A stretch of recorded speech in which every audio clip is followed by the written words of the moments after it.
Retirement అయిన తర్వాత వచ్చేటువంటి మనీని ఎలా ప్లాన్ చేసుకోవాలంటారు? మీరేం సజెస్ట్ చేస్తారు? రిటైర్మెంట్ ప్లానింగ్ అంటే ఏంటంటే యాక్టివ్ వర్క్ చేయకపోయినా కానీ మన లైఫ్ స్టైల్ ఏమాత్రం కాంప్రమైజ్ అవ్వకుండా మన ఎక్స్పెన్సెస్కి మనీ సెట్ చేసుకోవడం రిటైర్మెంట్ ప్లానింగ్. సో 60 years కావక్కర్లేదండి, ఎర్లీ రిటైర్మెంట్ కూడా ప్లాన్ చేసుకోవచ్చు. మెడికల్ ఇన్ఫ్లేషన్ ఇది ఆల్మోస్ట్ 14 to 15%, అంటే ఎవ్రీ 10 years 4 times పెరుగుతుంది. సో అది ఒక 30 years తర్వాత చూస్తే 30 lakhs అవుతుంది. బెస్ట్ మ్యూచువల్ ఫండ్ అంటే మీరు ఏం సజెస్ట్ చేస్తారు? చాలా మంది చేసే మిస్టేక్ ఏంటంటే గూగుల్లో కొడతారు, టాప్ ఫండ్స్ వస్తాయి, ఆ టాప్ ఫండ్స్ లో పెట్టేస్తారు. సో అది చాలా పెద్ద మిస్టేక్. ఆ ట్యాక్స్ ని రిడ్యూస్ చేసుకోవాలంటే దానికి కూడా ఏమైనా ప్లానింగ్ అనేది ఉంటుందా? మనకి రూల్ ఏంటంటే 1.25 కన్నా ఎక్కువ ఉంటేనే ట్యాక్స్ కట్టాల్సి ఉంటుంది.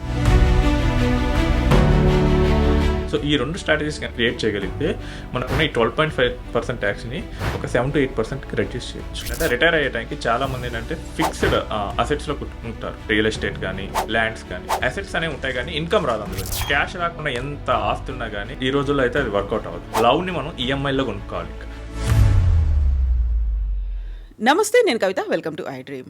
రిటైర్మెంట్ ప్లానింగ్ అంటే ఎలా ఉండాలి? ఎక్కువగా నష్టపోకుండా తీసుకోవాల్సినటువంటి జాగ్రత్తలు ఏంటి? చేసేటువంటి తప్పులేంటి? వీటి గురించి మాట్లాడుకుందాం. మనతో పాటుగా ఉన్నారు ఫైనాన్షియల్ ఎక్స్పర్ట్ సాయిరామ్ గారు. సాయిరామ్ గారు, నమస్కారం అండి. నమస్తే కవిత గారు. సో రిటైర్మెంట్ అనగానే మనకు ఆ టైంలో వచ్చేటువంటి బోల్డన్ని డబ్బులు ఉంటాయి, పిఎఫ్ ఉంటాయి, బెనిఫిట్స్ అనేవి చాలా ఉంటాయి. వాటన్నిటిని ప్రాపర్గా ప్లానింగ్ అనేది చేసుకోవాలి. రిటైర్మెంట్ అయిన తర్వాత వచ్చేటువంటి మనీని ఎలా ప్లాన్ చేసుకోవాలంటారు? మీరేం సజెస్ట్ చేస్తారు? రిటైర్మెంట్ ప్లానింగ్ అంటే రిటైర్మెంట్ అయిన తర్వాత వచ్చే మనీ కోసం కదండి. ఇప్పుడు అదేంటంటే గవర్నమెంట్ ఎంప్లాయీస్కి మోస్ట్లీ వస్తుంటుంది, బట్ ఈ రోజుల్లో గవర్నమెంట్ జాబ్స్ అనేవి చాలా తక్కువ ఉంటాయి. సో ప్రైవేట్ వాళ్ళకైతే కనుక రిటైర్మెంట్ బెనిఫిట్స్ అనేవి చాలా తక్కువ ఉంటాయి. అసలు ముందుగా జస్ట్ షార్ట్ కట్లో రిటైర్మెంట్ ప్లానింగ్ అంటే ఏంటంటే మనం యాక్టివ్ వర్క్ చేయకపోయినా కానీ మన లైఫ్ స్టైల్ ఏమాత్రం కాంప్రమైజ్ అవ్వకుండా మన ఎక్స్పెన్సెస్కి మనీ సెట్ చేసుకోవడం రిటైర్మెంట్ ప్లానింగ్. సో అది 60 years వచ్చినప్పుడే చేసుకోవాలని అవసరం అయితే లేదు. సో 45 yearsలో కూడా రిటైర్మెంట్ ప్లానింగ్ చేసుకోవచ్చు. సో మనకి చాలామంది చేసే ఫస్ట్ మిస్టేక్ ఏంటంటే రిటైర్మెంట్ ప్లానింగ్లో 60 years అనుకుంటారు. సో 60 years కావక్కర్లేదండి, ఎర్లీ రిటైర్మెంట్ కూడా ప్లాన్ చేసుకోవచ్చు. సో ఈ రోజుల్లో ఫైర్ అనే కాన్సెప్ట్ చాలా పాపులర్ అవుతుంది. So financial independent, retire early. Okay. So దాని అర్థం ఏంటంటే అసలు పని చేయకుండా ఉంటామని కాదు. సో మనకు నచ్చిన ప్యాషన్ ఉన్న దాంట్లోకి వెళ్ళటం. నాకు ఒక క్లయింట్ ఉన్నారు, ఆయన ఫార్మా ఎంప్లాయ్. ఓకే. సో ఒక డీసెంట్ పే వస్తుంటుంది. సో కానీ ఆయనకి ఏంటంటే ఆ జాబ్ నచ్చదు, బట్ ఆయనకున్న లోన్స్, కమిట్మెంట్స్ వీటి వల్ల ఆ జాబ్ కంటిన్యూ చేయాల్సి వస్తుంది. ఆయన ప్యాషన్ ఏంటంటే ఆర్గానిక్ ఫార్మింగ్.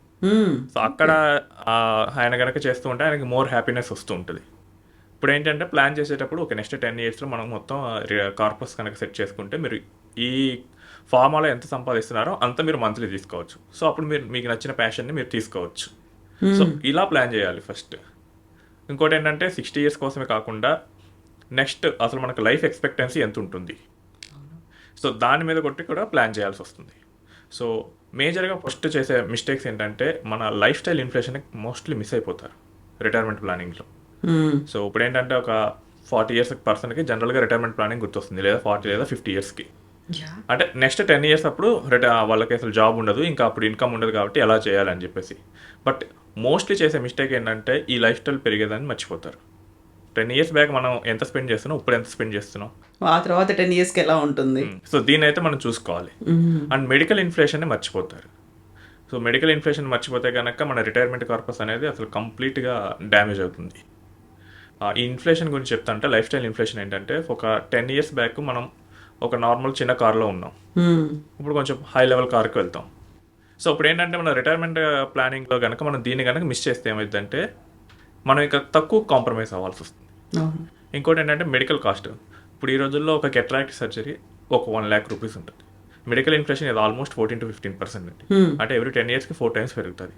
4 times కాదు, 3 times పెరిగినాయి అనుకోండి. ఓ 40 years ఉన్న మన పర్సన్ కెట్రాక్ట్ అనేది నార్మల్ రిపేర్ లాంటిది ఇక. సో అది నాకు ఇష్యూ ఉంటేనే వస్తుంది, అది అన్నీ ఏం కాదు. సో అది ఒక 30 years తర్వాత చూస్తే 30 lakhs అవుతుంది. సో వీళ్ళు కనుక రిటైర్మెంట్ కార్పస్ నాకు 2 crores సరిపోతుంది అనుకున్నారు అనుకోండి, హెల్త్ ఇన్సూరెన్స్ సరిగ్గా తీసుకోలేదనుకోండి, జస్ట్ ఒక 10 lakhs పాలసీ తీసుకున్నారు. సో కెట్రాక్ట్కి 30 lakhs అయింది. ఒకవేళ వైఫ్ అండ్ హస్బెండ్ ఇద్దరికి వస్తే 60 lakhs అవుతుంది. So 10 lakhs insurance company pay చేస్తుంది, మిగిలిన 50 lakhs వీళ్ళ కార్పస్లోంచి తీయాలి. సో మన మెడికల్ ఇన్ఫ్లేషన్ అండర్ ఎస్టిమేట్ చేసినా, మన life style inflation under estimate చేసినా కానీ రిటైర్మెంట్ అప్పుడు ఇబ్బంది పడాల్సి వస్తుంది. ఇంకోటి ఏంటంటే చాలామంది చేసేది ఏంటంటే రిటైర్ అయ్యే టైంకి చాలామంది ఏంటంటే ఫిక్స్డ్ అసెట్స్లో ఉంటారు, రియల్ ఎస్టేట్ కానీ ల్యాండ్స్ కానీ. సో వాళ్ళు ఏంటంటే అసెట్స్ అనేవి ఉంటాయి కానీ ఇన్కమ్ రాదు అందులోంచి. ఆస్తులు ఉండడానికి కోటాను కోట్లు ఉంటాయి, బట్ రూపాయి ఆదాయం కూడా రాదు. సో ఒక రిటైర్ అయిన పర్సన్, సో ఇప్పుడు 60 years అయ్యారు, రిటైర్ అయ్యారు అనుకుందాం. సో మొత్తం ఆస్తి మొత్తం ఇలాంటి వాటిలోనే, రియల్ ఎస్టేట్ వాటిలోనే ఉంది. ఇన్కమ్ జనరేట్ అవ్వట్లేదు మంత్లీ. అప్పుడు ఆయన మంత్లీ ఆయన ఖర్చుల కోసం ఎవరిని అడగాలి? కొడుకుని కూతురుని అడగాల్సి వస్తుంది. ట్రూ. అదంతా ఇబ్బందిగా ఉంటుంది. ఇంకోటి ఏంటంటే వాళ్ళకి ఒక మనవరాలు వచ్చారు, కొంచెం క్యాష్ గిఫ్ట్ ఇవ్వాల్సిన అవసరం ఉంటుంది. దాన్ని కూడా పోయి కొడుకుని అడుగుతారా? నేను మొన్న ఒక కేసు చూశాను.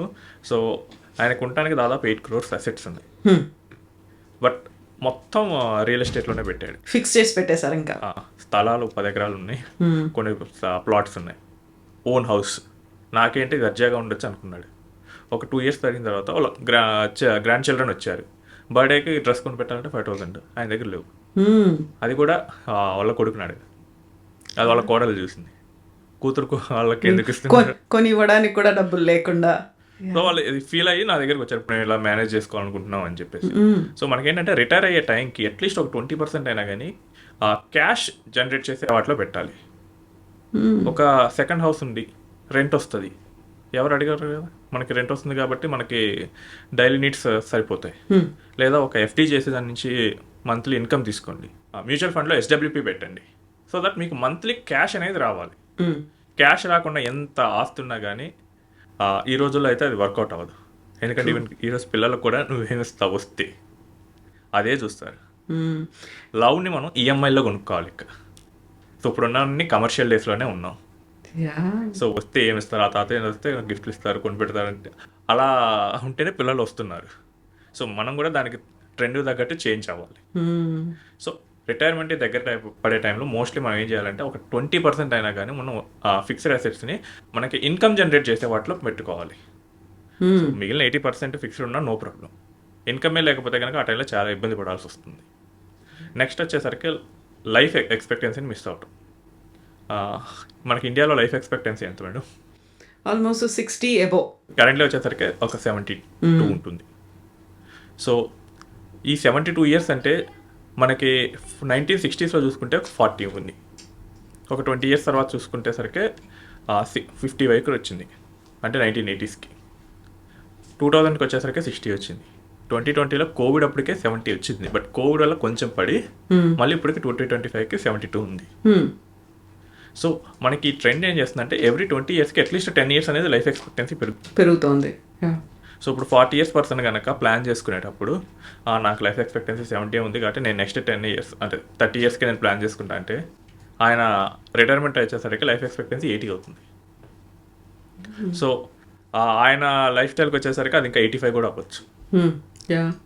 అదేంటండి ఇంత అవుతుందా అంటారు. అసలు నమ్మరు ఫస్ట్ లైఫ్ ఎక్స్పెక్టెన్సీ పెరుగుతుంది అంటే. అప్పుడు పూర్వం లేదు కదా అంటారు. పూర్వం ఎందుకు లేదంటే దర్ ఇస్ మెడికల్ అడ్వాన్స్మెంట్ లేదు, ఇన్ని ఫెసిలిటీస్ లేవు. అండ్ ఇంకోటి ఏంటంటే అప్పుడు కొంచెం కరువులు ఇవన్నీ వచ్చేవి. సో ఫుడ్ గ్రెయిన్స్ యాడిక్వేట్గా ఉండేవి కావు. సో ఇండిపెండెన్స్ వచ్చిన స్టార్టింగ్లో అంతా ఒక నెక్స్ట్ 40 years అదే సిచ్యువేషన్ ఉండేది ఇండియాకి. బట్ గ్రీన్ రెవల్యూషన్ తర్వాత నుంచి ఇవన్నీ మారిపోయాయి. ఫుడ్ గ్రెయిన్స్ మంచిగా అవైలబుల్లోకి వచ్చాయి. అండ్ మనకి మెడికల్ అడ్వాన్స్మెంట్ కూడా వచ్చింది. ఈవెన్ కోవిడ్కి మనకి వ్యాక్సిన్ ఫాస్ట్ ఫేజ్లో జస్ట్ 3-4 monthsలో తయారు చేశారు. నార్మల్గా అయితే ఒక వ్యాక్సిన్ తయారు చేయడానికి 20 years పడుతుంది. అంత రీసెర్చ్ పెట్టాలి దాని మీద. కానీ మనకి మెడికల్ అడ్వాన్స్మెంట్ వచ్చి మనకి ఫాస్ట్గా తయారు చేస్తున్నారు. సో ఈవెన్ మనకి హెల్త్ ఇష్యూస్ ఉన్నా కానీ మెడిసిన్ మీద అయితే బతికిస్తున్నారు. సో ఈ రోజుల్లో 20 years 30sలో కూడా డయాబెటీస్ బీపీస్ వస్తున్నాయి. But he will survive medication మీద పెట్టి. పూర్వం అది లేదు. బట్ ఈ విషయాన్ని కంప్లీట్గా ఇగ్నోర్ చేస్తారు. అసలు ఫస్ట్ ఏంటంటే చాలామంది నా దగ్గర వచ్చి మాట్లాడేటప్పుడు అసలు యాక్సెప్ట్ చేయరు దాన్ని. అంతెందుకు ఉంటుంది అంటారు. ఒకసారి చూస్తే తెలుస్తుంది. అబ్జర్వ్ చేస్తూ ఉంటే ట్రెండ్ని. మన చుట్టుపక్కల ఊళ్ళల్లో ఎంతమంది ఉన్నారు, సో పెన్షనర్స్ వాళ్ళు ఎంతమంది ఉన్నారు, ఇంకెందుకండి మూవీ ఇండస్ట్రీలో చూసినా తెలుస్తుంది. సో 70+ యాక్టర్స్ ఎంతమంది ఉన్నారు, ఒకప్పుడు ఎంతమంది ఉన్నారు. సో ఇదంతా కంపేర్ చేసినా తెలుస్తుంది. ఎండ్ ఆఫ్ ది డే అది మనకే పనికొస్తుంది అనేటువంటి ఆలోచన స్పృహ పెట్టుకుంటే. ఇప్పుడు ఏంటంటే ఈ మిస్టేక్ కనుక చాలామంది చేసేది ఏంటంటే లైఫ్ ఎక్స్పెక్టెన్సీ మిస్టేక్. ఎక్కువ కాలం ఉంటామన్న విషయాన్ని మర్చిపోయి తక్కువ ఒక 10 yearsకో 15 yearsకో ప్లాన్ చేస్తారు. సో ఇప్పుడు ఏంటంటే 60 నుంచి 70 వరకు వెళ్ళేసరికి ఆ కార్పస్ మొత్తం అయిపోతుంది. కార్పస్ మొత్తం అయిపోయేసరికి నెక్స్ట్ 10 ఇయర్స్ 15 ఇయర్స్ ఎలా ఉండాలి? ఆ విషయాన్ని కంప్లీట్గా ఇగ్నోర్ చేస్తే చాలా ఇబ్బంది పడాల్సి వస్తుంది. మీకు ఇంకో షాకింగ్ న్యూస్ చెప్తాను. సో ఇక్కడ నుంచి ఒక 20 ఇయర్స్ తర్వాత ఒక 2 crore కార్పస్తో రిటైర్ అయ్యారు అనుకున్నాం ఒక పర్సన్. ఓకే. సో అవి కేవలం రెంట్కి రైస్ అండ్ వెజిటేబుల్స్ కొనుక్కోడానికి సరిపోతాయి, దాని నుంచి వచ్చే పెన్షన్. ఓ. సో ఈ రోజుల్లో హైదరాబాద్ లాంటి సిటీలో 15,000 రెంట్ అనుకోండి, 15,000 ఎక్స్పెన్సెస్, అంటే మొత్తం 30,000. యా. అంటే ఎవ్రీ 10 ఇయర్స్కి ఇన్ఫ్లేషన్ 7% ఉంటుంది. ఎవ్రీ 10 పెరుగుతోంది. ఇయర్స్కి డబుల్ అవుతాయి. 30 కాస్త నెక్స్ట్ 2035కి 60,000 అవుతుంది, 2045కి 1,20,000 అవుతుంది. మీరు ఈ 2 crores తీసుకెళ్ళి స్టేట్ బ్యాంక్లో ఎఫ్డీ చేస్తే ఇప్పుడున్న 6% ప్రకారం చూస్తే వాడు 1,00,000 ఇస్తాడు. ఫ్యూచర్లో ఏంటంటే ఇంట్రెస్ట్ రేట్లు పడుతుంటాయి, దాన్ని మిస్ చేస్తారు. సో మీరు ఫస్ట్లో అడిగారు కదా క్వశ్చన్. సో మనకి మొత్తం రిటైర్మెంట్ అయినప్పుడు ఒక లంసమ్ వస్తే ఏం చేయాలని. ఫస్ట్ ఏంటంటే ఈ ఎఫ్డీస్ వాటి మీద లాంగ్ టర్మ్ బెట్ చేయకూడదు. ఓకే. సో ఇవేంటంటే ఎఫ్డీస్ 2000 ఆ టైంలో 12-13% ఉన్నాయి. ఇప్పుడు వచ్చేసరికి 25 ఇయర్స్కి వచ్చేసరికి సగానికి సగం పడిపోయాయి, 6-7% ఉన్నాయి.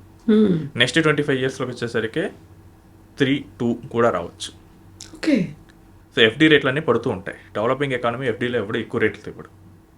సో ఈ విషయాన్ని మర్చిపోయి మొత్తం నేను ఎఫ్డీ మీద పెడతా అంటే ఏమవుతుందంటే మనకు ఖర్చు ఏమవుతుందంటే ఎవ్రీ ఇయర్ కొంచెం పెరుగుతుంది. సో నేను సింపుల్ లైఫ్ స్టైల్ మెయింటైన్ చేస్తాను కానీ ఓల్డ్ ఏజ్ వచ్చేసరికి మెడిసిన్ కాస్ట్ అన్న అవుతుంది. సో అక్కడన్నా కానీ కాస్ట్ అనేది పెరుగుతూ ఉంటుంది. సో ఇప్పుడు నాకు 1,00,00,000 రూపాయలు ఉన్నాయి, నేను ఎఫ్డీ చేసేస్తాను, నాకు మంత్లీ ఒక 50,000 వడ్డీ వస్తుంది అనుకోండి. బట్ డౌన్ ద లైన్ ఏమవుతుందంటే మనకు ఖర్చు పెరుగుతూ ఉంటుంది, ఎఫ్డీ ఇంట్రెస్ట్ రేట్లు పడిపోతూ ఉంటాయి. ఒక 10 ఏళ్ళ తర్వాత చూస్తే వాడు 50,000 ఇవ్వకుండా 35,000 ఇస్తాడు. మనకి ఈరోజు కాస్ట్ ఒక 20,000 ఉంటే అది పోయి 10 ఇయర్స్కి 40,000 అవుతుంది. మిస్ మ్యాచ్ అవుతుంది. సో ఉన్న కార్పస్ నుంచి తీయాల్సి వస్తుంది. ఫస్ట్ ఏంటంటే మీ కార్పస్ని ఇన్ఫ్లేషన్ కన్నా ఎక్కువ వచ్చే వాటిలో పెట్టాలి. సో అలా ఉంటేనే మనకి సేఫ్టీ ఉంటుంది. ఒకటి ఏంటంటే మీకు ఏమన్నా హౌస్ సెకండ్ హౌస్ కొన్ని దాన్ని రెంట్కి ఇవ్వండి. సో దట్ రెంట్ అనేది ఇన్ఫ్లేషన్ ప్రకారం పెరుగుతుంది. అది కూడా కావాలంటే మేజర్ సిటీస్లోనే వర్కౌట్ అవుతుంది. సో నేను ఊళ్ళో ఉన్నాను అంటే ఊళ్ళో రెంట్కి ఇచ్చినా అంత రాదు. హైదరాబాద్, వైజాగ్ ఇలా కొన్ని సిటీస్లో అయితే అది మీకు వర్కౌట్ అవుతుంది. ఇంకా అది లేని పక్షంలో కమర్షియల్ ప్రాపర్టీస్ చూసుకోండి రెంట్కి. సో దట్ కమర్షియల్ ప్రాపర్టీస్ అయితే కొంచెం హయ్యర్ రెంట్ వస్తుంది నార్మల్ రెసిడెన్స్ కన్నా. సో అది కూడా కొంచెం హై గ్రోత్తోనే వెళ్తుంది. ఇంక ఇది కూడా లేదు అంటే కనుక then go for an mutual fund option. So mutual ఫండ్లో మీరు పెట్టేసి ఎస్డబ్ల్యూపీ తీసుకోండి. ఇక్కడ ఏమవుతుందంటే మీ కార్పస్ కూడా ఎవ్రీ 10 ఇయర్స్కి డబల్ అవుతుంది. మీరు మంత్లీ పెన్షన్ తీసుకుంటున్నా కానీ 1 crore పెట్టారు, మీరు 50,000 రూపీస్ పెన్షన్ తీసుకుంటూ ఉన్నారు ఎవ్రీ మంత్. ఓ 10 ఇయర్స్ తర్వాత మీ కార్పస్ 2 crores అవుతుంది. సో మన ఖర్చులు పెరుగుతాయి. 2 crores మీద మళ్ళీ 1 lakh తీయచ్చు పెన్షన్. సో మన ఖర్చులు పెరిగేటట్లే మనకున్న పెన్షన్ కూడా పెరుగుతూ ఉంటుంది. సో ఇప్పుడు అలాంటి వాటిని పెట్టుకోవాలి. అలా కాకుండా ఫిక్స్డ్గా వచ్చాయి లేదా పడిపోయే వాటిలో ఎఫ్డీస్ వాటిలో పెట్టారనుకోండి. ఈవెన్ సీనియర్ సిటిజన్ సేవింగ్ స్కీమ్లో కూడా అగ్రెసివ్గా పెడతారు. దాని ఇంట్రెస్ట్ రేట్లు అనేది గవర్నమెంట్ డబ్బులు అవసరం లేదంటే తగ్గిస్తుంది. కోవిడ్ టైంలో తగ్గించింది. కోవిడ్ టైంలో జనాలందరూ మళ్ళీ తిరిగి బ్యాంకులకు పట్టుకొచ్చారు. లోన్లు ఎవరూ తీసుకోలేదు, బిజినెస్లు నడవలేదు కాబట్టి. సో ఆ టైంలో గవర్నమెంట్ దగ్గర డబ్బు ఎక్కువగా ఉంది, వెంటనే ఇంట్రెస్ట్ రేట్లు అనేది తగ్గించింది. రేపు ఫ్యూచర్లో ఇలాంటి సిచ్యువేషన్లో వస్తుంటే కనుక ఇంట్రెస్ట్ రేట్లు అనేది తగ్గిపోతాయి. సో దాని మీద ఎక్కువ బెట్ అనేది చేయకూడదు. కొంత సేఫ్టీ కోసం పెట్టుకుంటే ఓకే, మనకు 100 రూపీస్లో ఒక 20% అలాంటి వాటిలో పెడితే ఓకే. బట్ మొత్తం వాటి మీద పెడితే కనుక రేపు డౌన్ ద టైం ఏమవుతుందంటే మనకి కాస్ట్ ఆఫ్ లివింగ్ పెరుగుతూ ఉంటుంది. అది పెరిగి మనకి వచ్చే ఇన్కమ్ అనేది తగ్గిపోతే కనుక ప్రాబ్లం అవుతుంది. సో ఎంత ఎర్లీగా మనం స్టార్ట్ చేసి ఆ రిటైర్మెంట్ కార్పస్ని అంత తొందరగా తీసుకుంటే కనుక మనకు ఎంత బెటర్ టైం వస్తుంది. సో 30 years పర్సన్ స్టార్ట్ చేసాడు, ఒక 40 years 50 yearsలో రిటైర్మెంట్ ప్లానింగ్ మొత్తం కంప్లీట్ అయిపోతుంది, కార్పస్ అంతా వచ్చేస్తుంది. సో దట్ ఆయన 1 year లేట్ చేసినా ప్రాబ్లం లేదు. ఎందుకంటే 50sలో ఉంటారు కదా, they can able to work. And ఇంకొక ముఖ్యమైన విషయం ఏంటంటే 60 దాటిన తర్వాత ఓల్డ్ అనుకుంటున్నారండి. బట్ ఈ రోజులు ఏంటంటే యంగ్ ఓల్డ్, ఓల్డ్ ఓల్డ్ అని 2 కాన్సెప్ట్స్ వస్తున్నాయి.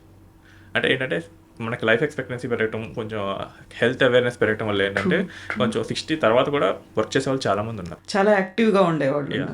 మన ప్రైమ్ మినిస్టర్ ఈ 70+, ఆంధ్ర చీఫ్ మినిస్టర్ ఈ 70+, 75th బర్త్డే మొన్నే జరిగింది. బట్ వాళ్ళ ఫిట్నెస్ చూస్తుంటే యంగ్ వాళ్ళకన్నా ఎక్కువ ఫిట్నెస్తో ఉన్నారు. సో ఆ హెల్త్ అవేర్నెస్ పెరిగినప్పుడు ఏమిటంటే ఈ 60 తర్వాత కూడా వర్క్ చేస్తారు. సో 60 to 18 ఏమంటారంటే యంగ్ ఓల్డ్ అంటున్నారు. యా. సో ఈ టైంలో ఏంటంటే అంత అగ్రెసివ్గా చెప్పినా they will able to do some works. So ఇప్పుడు ఏంటంటే 80+ తర్వాత ఇంకా పూర్తిగా ఓల్డ్ లాగా ఫీల్ అవుతున్నారు. అప్పుడు కొంచెం డిపెండెన్సీ అనేది అప్పుడు వస్తుంది. డిపెండెన్సీ వస్తుంది. సో ఈ 60 to 80 కూడా కొంచెం వర్క్ చేసే అవకాశం అయితే ఉంటుంది. సో దాన్ని కూడా కన్సిడర్ చేయాల్సి వస్తుంది. సో ఇవన్నీ దృష్టిలో పెట్టుకొని రిటైర్మెంట్ ప్లానింగ్ అనేది యాజ్ ఎర్లీ యాజ్ పాసిబుల్ చేస్తే better. As early as possible చేస్తే ఏంటంటే మనకు ఒకవేళ తప్పు చేసినా కానీ యా. టైం ఉంటుంది. సో 30 years పర్సన్ స్టార్ట్ చేశాడు, ఆయన ఒక ఎస్టిమేషన్ చేసుకున్నాడు నాకు ఒక 3 crores సరిపోతుందని చెప్పేసి. ఒక 3 years or 4 years తర్వాత నీకు 3 సరిపోదు, ఇంకొంచెం పెంచాలంటే ఓకే 30 years అంటే 34, 35 అవుతుంది కాబట్టి ఇంకా టైం ఉంటుంది. He can do the modification.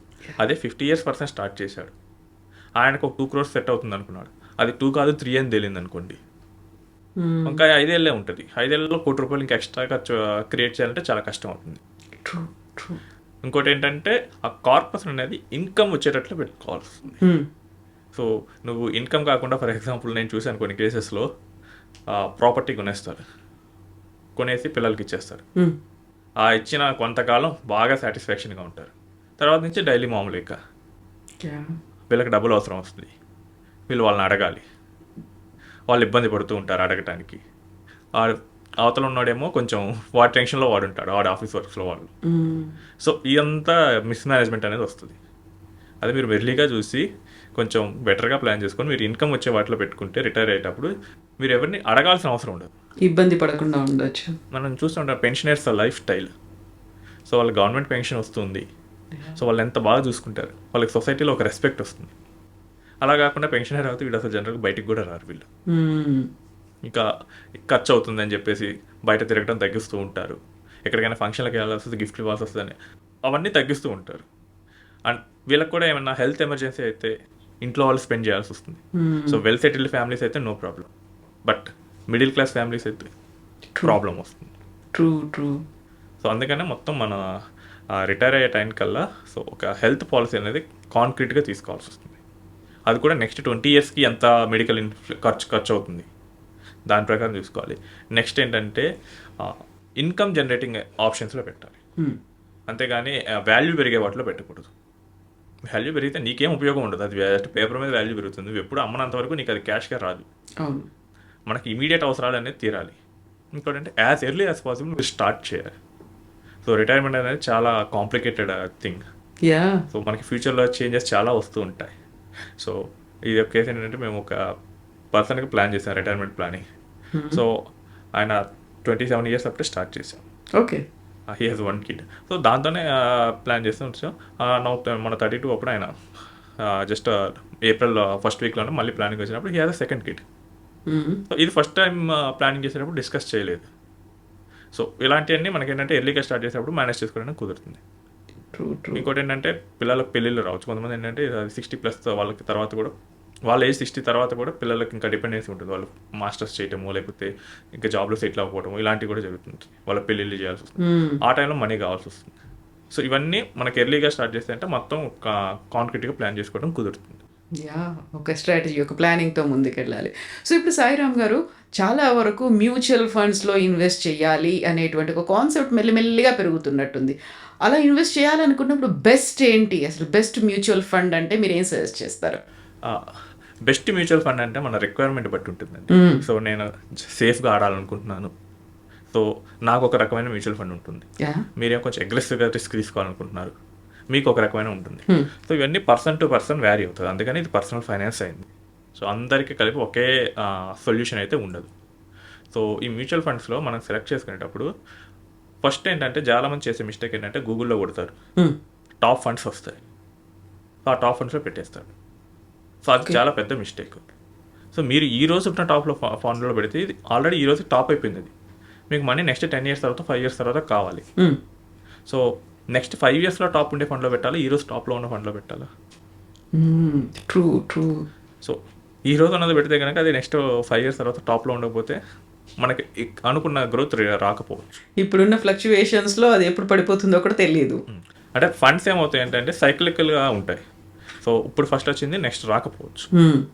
Present market history మొత్తం చూసుకుంటే కనుక ఒక ఫండ్ కన్సిస్టెంట్గా 3 times టాప్గా ఎప్పుడు రాలా. ఓకే. సో ఇప్పుడు మనం ఏంటంటే మన రీసెర్చ్ మొత్తం గూగుల్లో చూస్ చేస్తాం.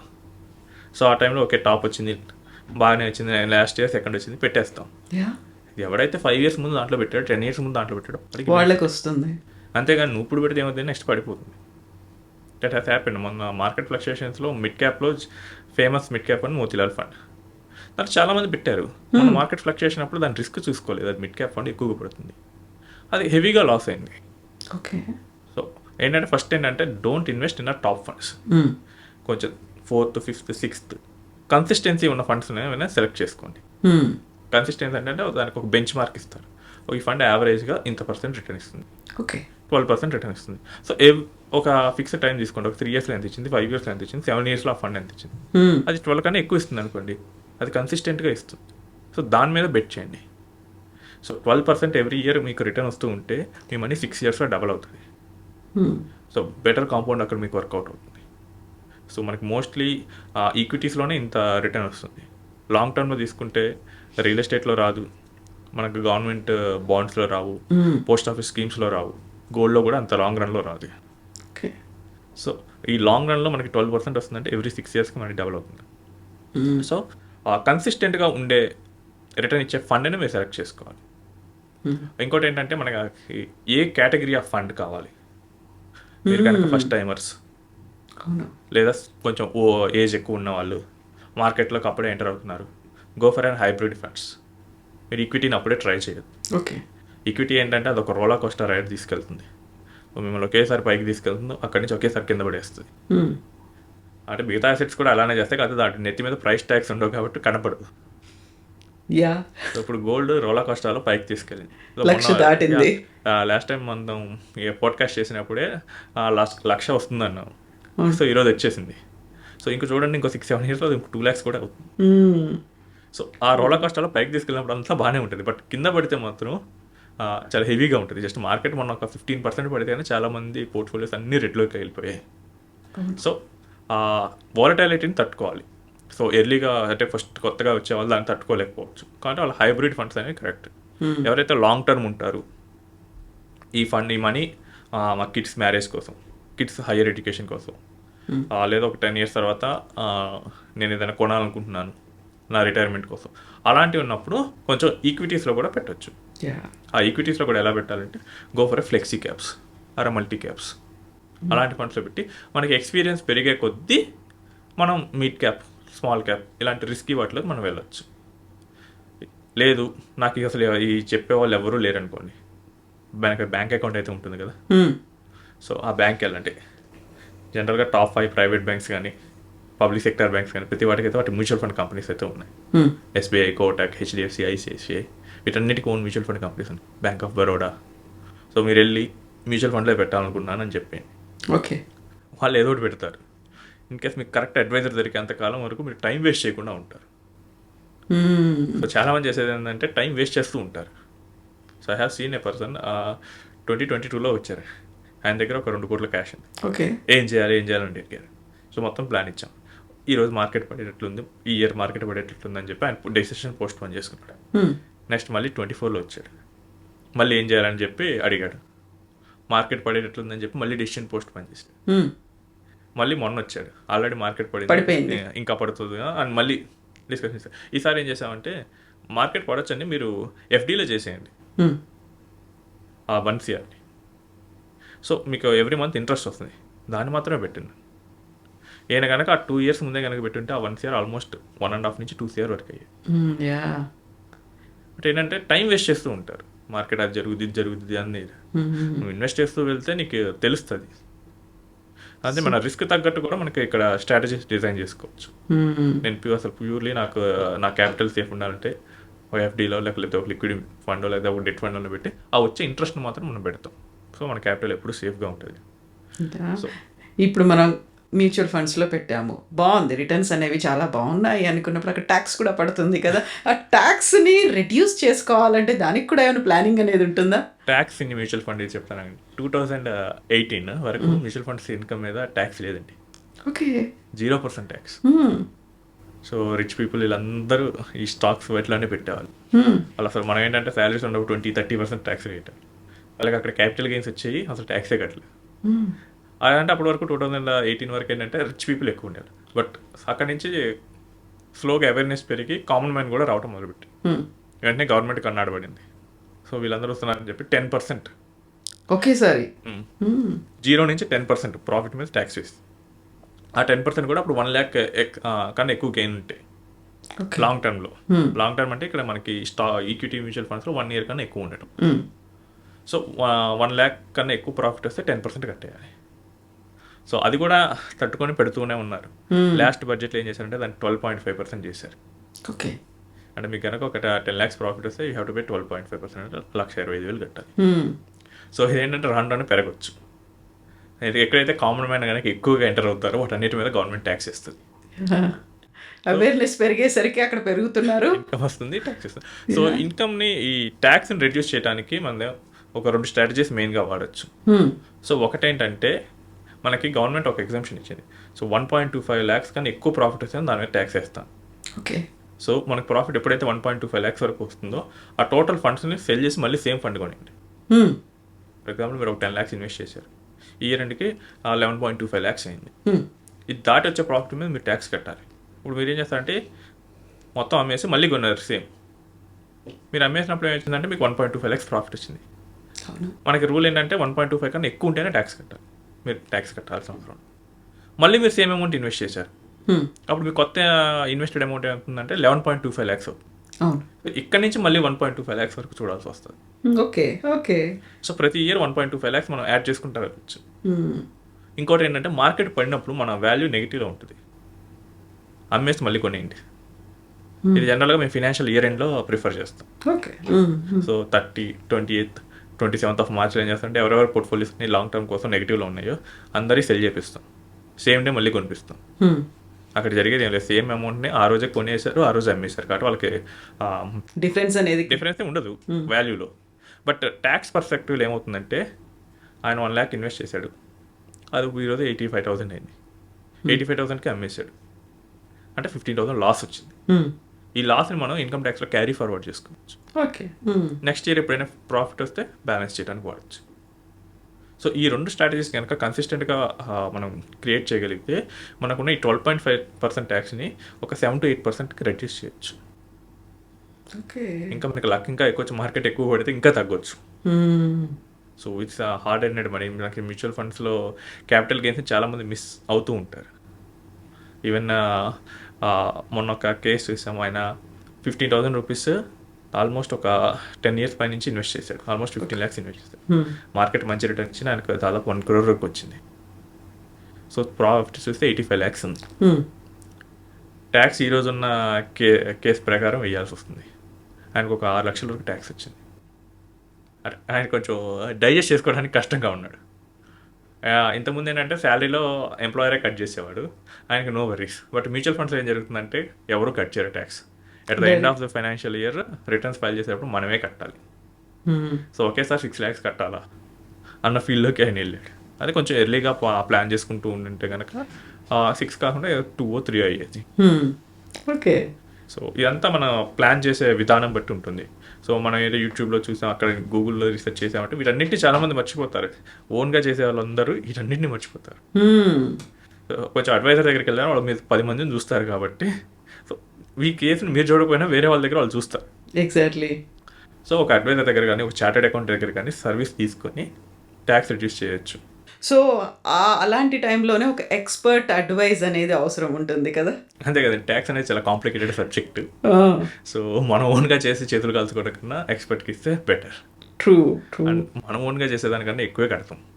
మనం ఇచ్చేసి చివరికి ఏంటంటే ఎక్కువే కడతాం, ఎందుకంటే మనలో ఎక్స్పర్టైజ్ కాదు ఇది. అండ్ ఒకవేళ మిస్టేక్ చేసామనుకోండి ఇన్కమ్ ట్యాక్స్ నుంచి నోటీసెస్ వస్తాయి. చాలా మంది దగ్గర నేను చూసాను, మీ దగ్గర అంత ఆ రోజులు అంత ఇన్కమ్ ఉంది, మీరు ట్యాక్స్ కట్టలేదు. ఈవెన్ నా కేసులో నేను ఏం చేశానంటే మీ ప్రతి ఎక్స్పెన్సెస్కి బ్యాంక్ స్టేట్మెంట్ ప్రూఫ్ తీసుకురమ్మన్నాడు ఇన్కమ్ ట్యాక్స్ వాళ్ళు. సో మనం ఇంత జస్ట్ వాళ్ళ అడ్వైజర్ ఫీ పే చేసి వాళ్ళు రిటర్న్స్ ఫైల్ చేస్తారు, వాళ్ళకి స్ట్రాటజీ చెప్తారు. సో అక్కడికి వెళ్ళి తగ్గించుకోవడం బెటర్. అంతేగాని మన ఓన్గా ట్రై చేసి ఒకవేళ రాంగ్ అయితే కనుక పెనాల్టీ ఎక్కువ ఉంటుంది. True. Penalty in both ways. మనకేంటంటే కట్టాల్సిన ప్రాఫిట్ మీద ట్యాక్స్ పెరుగుతుంది, అండ్ ఒకవేళ రాంగ్ కనుక మన డెసిషన్ రాంగ్గా మనం ఫర్ ఎగ్జాంపుల్ మనం ఇంతే కట్టాలనుకోండి తక్కువ కట్టామనుకోండి దాని మీద ఇంట్రెస్ట్ కూడా ఇన్కమ్ ట్యాక్స్ ఇంకా ఎక్కువ పడుతుంది. సో దాని అడ్వైజర్కి వెళ్ళండి, చార్టెడ్ అకౌంట్ దగ్గరికి వెళ్ళండి. So they will do this everything for you. Yes, proper planning అనేది, మేనేజ్మెంట్ అనేది అంతా కూడా, స్ట్రాటజీస్ అనేవి కూడా. Thank you so much Sairam garu. Thank you. Thanks.